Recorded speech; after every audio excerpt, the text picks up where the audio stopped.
So we're just lifting and lowering our shoulders. Okay, and then we're going to just do one. So one up towards the shoulder, ear, and then drop. And then the other one. So now we're just obviously separating the scapula. That's it. One more on each side. And then we're going to go in for a roll. So I'm just going to roll the shoulders back, keeping my arms nice and heavy, rolling the shoulders back. And then we're going to do it in the other direction. So other direction, rolling the shoulders forward.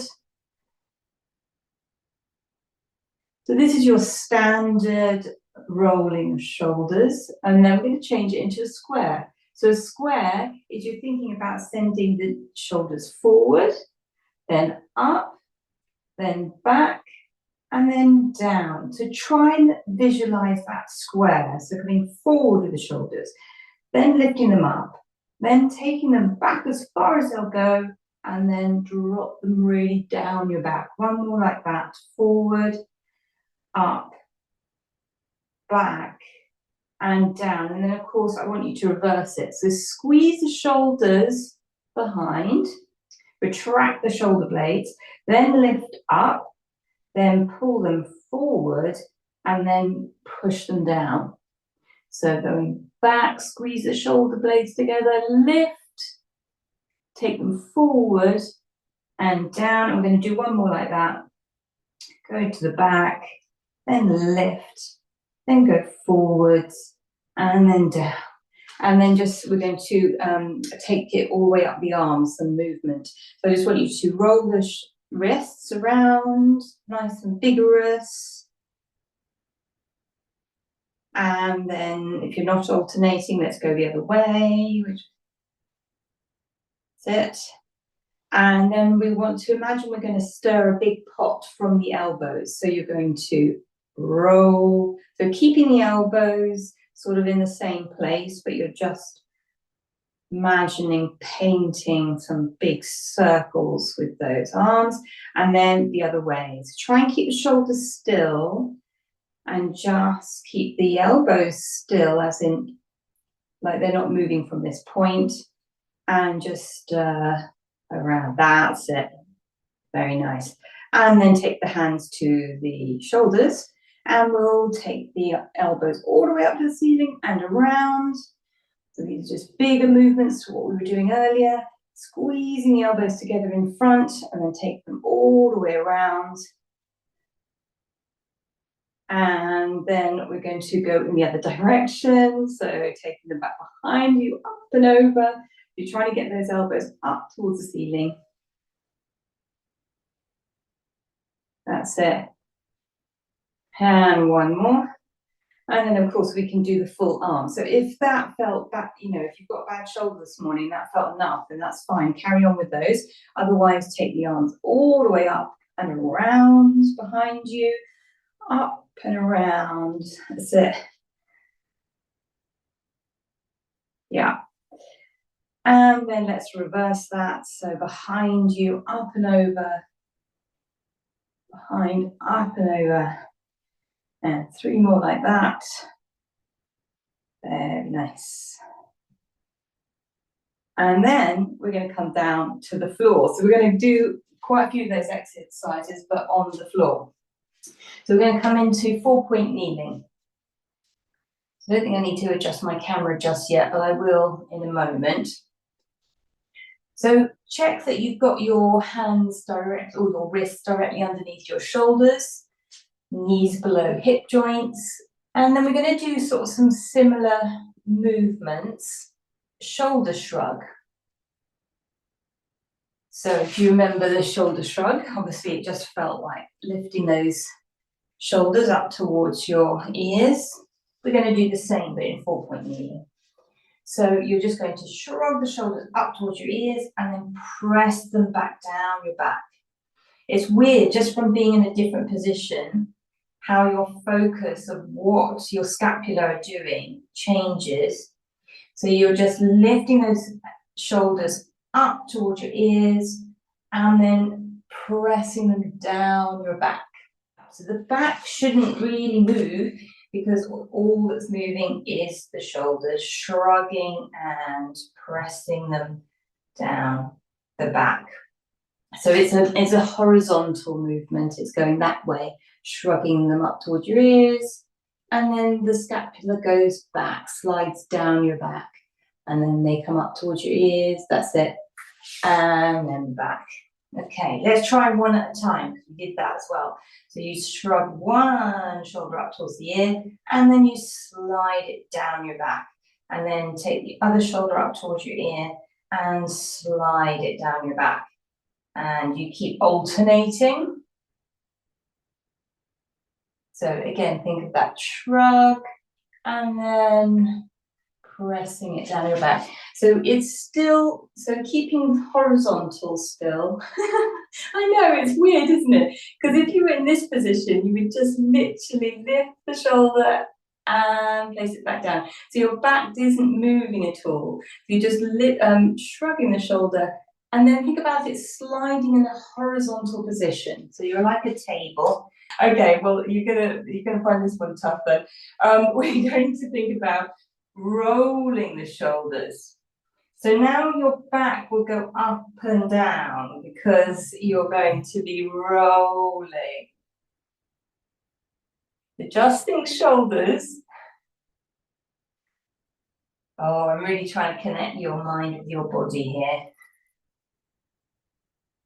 Okay, let's just simplify it just for a moment. We'll go into a shoulder press and release. So we've done this before in class, where you just dip the chest down between your arms and you retract the shoulder blades, and then you press into the floor so that your shoulder blades part. So you allow your chest to go down in between your arms, shoulder blades squeeze, and then you press into the floor so that your shoulder blades part. That's it. That's it. So it's quite a small movement. You don't need to bend the elbows because it's very small. It's just you'll feel how your shoulder blades squeeze together and then they push apart. That's it. Let's do one more like that. And then I'm going to adjust my camera because we're going to come down to the floor and focus on your hips. So we're going to come down into our relaxation position. We've got our feet planted into the floor, hip distance apart. Just check those 3 points of contact at the back of the skull, the upper back and the sacrum. And then all I want you to do is think about slightly pressing down into the tailbone just before you lift those hips directly up for your shoulder bridge. So you're just going to breathe in to lift and breathe out to lower. Check that that tailbone is touching and then press up and come down. We're breathing in to go up, breathing out as we crease the hips to come down. And each time, just check as you come down that you just touch the tailbone down onto the floor and then press back up again. Focus on those hips really opening up. So imagine you've got to really stretch it open at the front. That's it. And then calm it back down. 2 more like that. And then we'll add to it. That's it. Now we're going to add to it. So you're going to press up. You're going to keep that pelvis nice and level. And then you're going to open one knee to the side, bring it back, open the other knee to the side, bring it back, and then crease the hips to come down. And I would keep alternating your starting knee opening. So start with the right and then start with the left. And then come back down. And again, pressing up, opening the right knee or the left knee, and then coming back down. And always that focus should be on that level pelvis, so keeping it as level as possible as you open the knees, not going so far that you drop. Not that that's wrong, just that that's not what we're doing today. And one more like that. And then we're going to add a bit more weight to this. Just to relieve the back, because I know the back does tend to get quite tense on that exercise. Just tilt the pelvis towards you, pressing the lower back down into the floor, and then tilt away, arching that back. So just giving a little bit of relief before we add on to the shoulder bridge. That's it. One more of those. And then we'll go back to the shoulder bridge. Stick to the version that you just did if that was enough. Otherwise, you're going to press up. And then you're going to extend the leg away, bring it back, extend the other leg away, bring it back, and then come back down to the floor. That's it. So if you're doing this version, you're going to press up, you're going to extend the leg away, keep it all in line, bring the foot back, and then send the other leg away, and then bring it back. But if you feel like you want to stick with the knee openings, that's absolutely fine.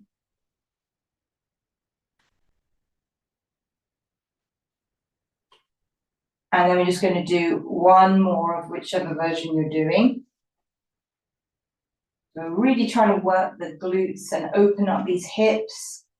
So if we're sitting down all day, really important to get these hips to stretch out. And then let's just tip that pelvis again, just to relieve that lower back. Breathing out as you roll towards you, breathing in as you roll away.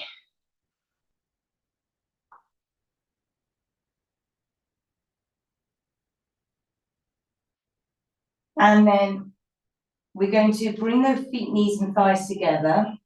Always nice to do some rotation after those. You can have your palms facing up and you're just going to roll over. Think about it coming from the pelvis rather than the knees, and then bring it back to center. So peeling that pelvis off, sending the knees down towards the floor, going in the other direction, keeping the shoulder blades connected to the floor.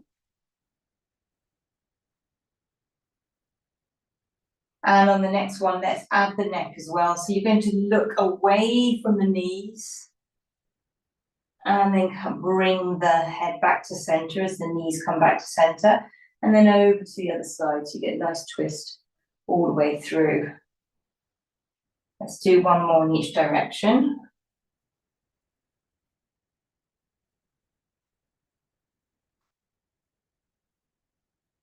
And then we're going to come into bringing the legs again, hip distance apart, and then coming up into your double knee fold. So think about that neutral spine and pelvis, maintain that position, and then you're going to do your toe tap. So just sending the thigh bone away from you without changing the angle at the back of that knee, and then sending the other one away. We breathe out as we send the thigh away. We breathe in as we pull it back. Don't worry about touching the floor, that's not important. You can just go as far as you can go without losing that neutral spine.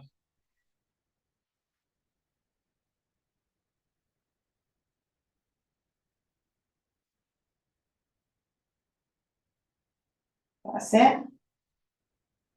Do a few more, so we're working these hips, obviously. And last one.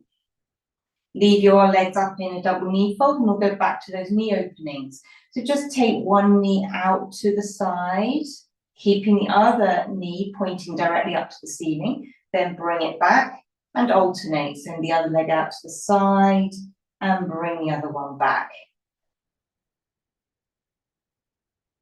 So you're only going to be able to go to a certain point without moving this other knee. So just listen to the body, take the knee out as far as you can go, but not so far that your pelvis starts to tip or that knee, the still knee starts moving. One more to each side.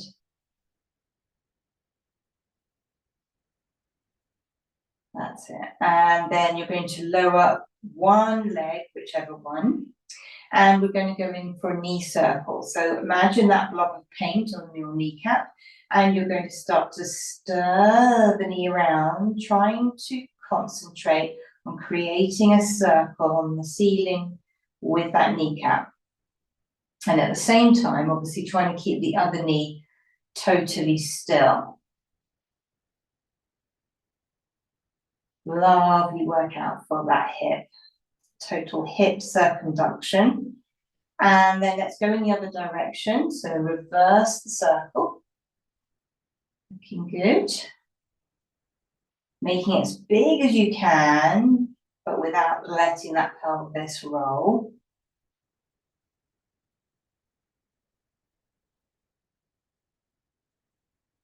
And then we're going to come and bring that foot back down, and we'll swap legs. So bring up the other leg into your single knee fold, and then start to stir, whichever direction you want to start with. Stirring around. I'm getting a little bit of wobble in this other leg, but actually I would rather a little bit of wobble and get this full range of movement into this hip. And then let's go in the other direction, so stirring it the other way. So obviously the aim is to keep this one still, but I don't want to limit what the other leg is doing. So I want it to be free enough to get the full range of movement through the hip. And one more in that direction. Great, and then let's bring our leg into a cross our legs. So one foot over your knee, and you can just press that knee away from you to get that piriformis stretch or the glute stretch. If you're not feeling very much, then obviously you can grab hold of the back of the leg, or just give it a nice stretch. So we need at least 30 seconds to get good stretch on.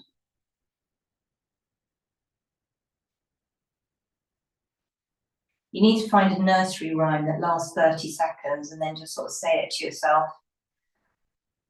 Just relax into it, breathing as you go.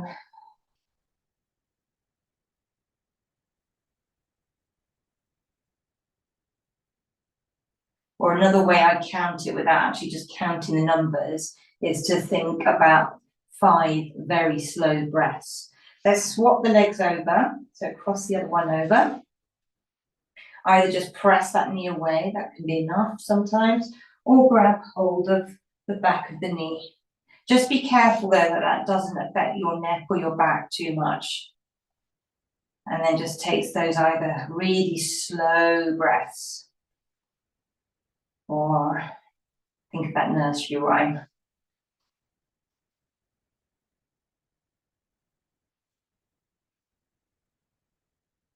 So I can feel my chin tipping up in this position actually. So I'm going to just release the back of my neck, because obviously this side is stiffer. So it's causing, when I pull my other leg towards me, it's causing my back to arch and my neck to tip. So just releasing that hand from behind the leg just means I'm in a better position. And then release that leg back down. Brilliant. Okay. Let's just rock in the pelvis a little bit. So again, breathing out as you rock towards you, breathing in to rock away. We're not really doing a lot of back work today, so it's just nice to make sure that lower back is moving. And then we're going to come up to standing. So if you can roll onto your side, come up to standing. Tennis ball rising. So if you remember to keep your feet in parallel, and then you're just going to rise up onto the balls of your toes. Think about the crown of the head reaching up to the ceiling, come back down, I'll go sideways on, and then you're just bending the knees but keeping the back upright. So keep the knees tracking over those second toes, lifting up onto the balls of your toes, coming back down, bending the knees, keeping the back upright, and straightening back up. So all this is doing is working the dorsiflexion in your ankles and obviously a little bit in your knees. That's it. Good. 2 more like that.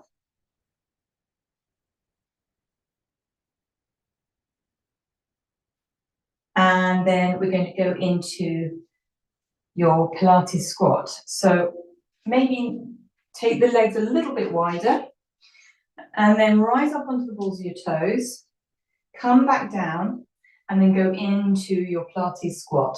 And you can take the arms forward just to counterbalance you, and then come back up. So we're rising up onto the balls of the toes, coming back down, bending those knees, taking those hips back, and then coming back up to standing.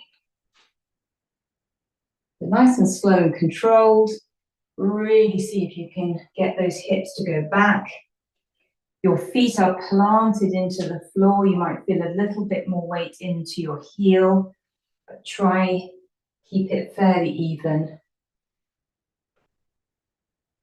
Now, there's only so far we can go down like this when we go into the Pilates squat. If you want to try and get down further, you can, if you want, lift your heels. Now, you can't see me doing that, but by lifting my heels, I can actually get all the way down. So just going to see if you can get a little bit more depth into your Pilates squat. So you can, this is me with my heels down. Then as I lift my heels, I can actually get all the way down. And then you're going to come back up until you get your heels back down on the floor, and then come all the way up. I left my arms up in the air. So coming up onto the balls of your toes, releasing them back down to the floor, come into your Pilates squat. See if you can get down a little bit further just by lifting those heels.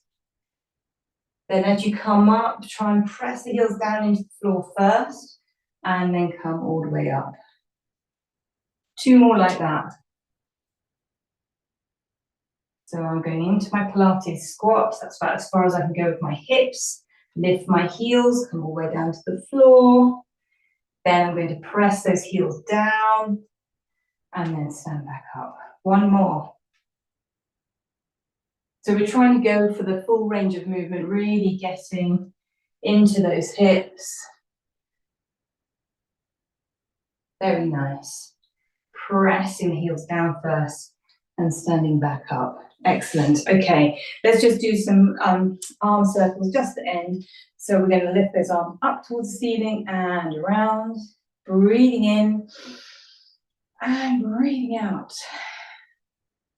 Get the oxygen into those lungs and then stir the other way. So breathing in as you take them behind you, up and over. Breathing in and out.